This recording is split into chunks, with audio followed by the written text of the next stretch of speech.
Guys பார்த்தீங்கன்னா ரெண்டு wire diode எடுத்து கனெக்ட் பண்ணிட்டேன்.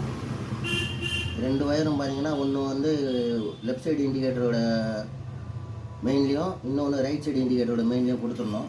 கொடுத்துட்டா பார்த்தீங்கன்னா இந்த டயோடு மூலமாக லைன் வந்து இந்த இண்டிகேட்ரு இந்த பார்க்கிங் இண்டிகேட்டருக்கு வந்து ஃப்ரண்ட்டில் பார்க்கிங் பிளிங்கிங் இண்டிகேட்டருக்கு வந்து லைன் அப்படியே இதை வந்து இதில் கொடுத்துருவோம்.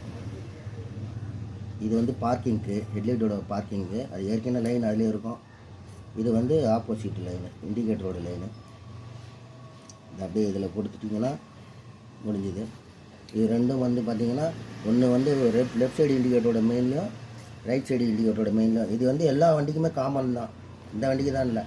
பாருங்கள் இந்த டயோடு எப்படி வேலை செய்யுதுன்னு காட்டுறேன் பாருங்கள். ஒரு பேட்டரி எடுத்து நம்ம இந்த மாதிரி டெஸ்டர் எல்லார்ட்டையும் இருக்கும், இல்லைனா இண்டிகேட்டர் கூட எடுத்துக்கலாம். எடுத்துக்கிட்டு பார்த்தீங்கன்னா தெரியும் லைன் வருது. இப்போது நான் இது வந்து பார்த்திங்கன்னா இதில் கனெக்ட் பண்ணுறேன். இதுதான் நம்ம இண்டிகேட்டரில் ஹெட்லைட் மெயின் இண்டிகேட்டரில் கொடுக்க போகிறோம். கொடுத்தீங்கன்னா பார்த்தீங்கன்னா இந்த லைட் எரியுதுங்களா, பார்த்தீங்கன்னா தெரியும்.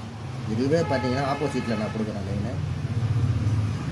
ஆப்போசிட்டில் கொடுக்கும்போது சுத்தமாக எரியல.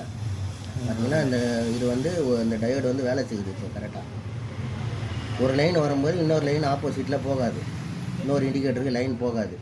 இப்போ பார்த்தீங்கன்னா இதில் தெரியும் உங்களுக்கு. இது போகும்போது இதில் வராது, இதில் வரும்போது இதில் போகாது, ரிவர்ஸ் போகாது. இதுதான் லைனு. நன்றி, வணக்கம்.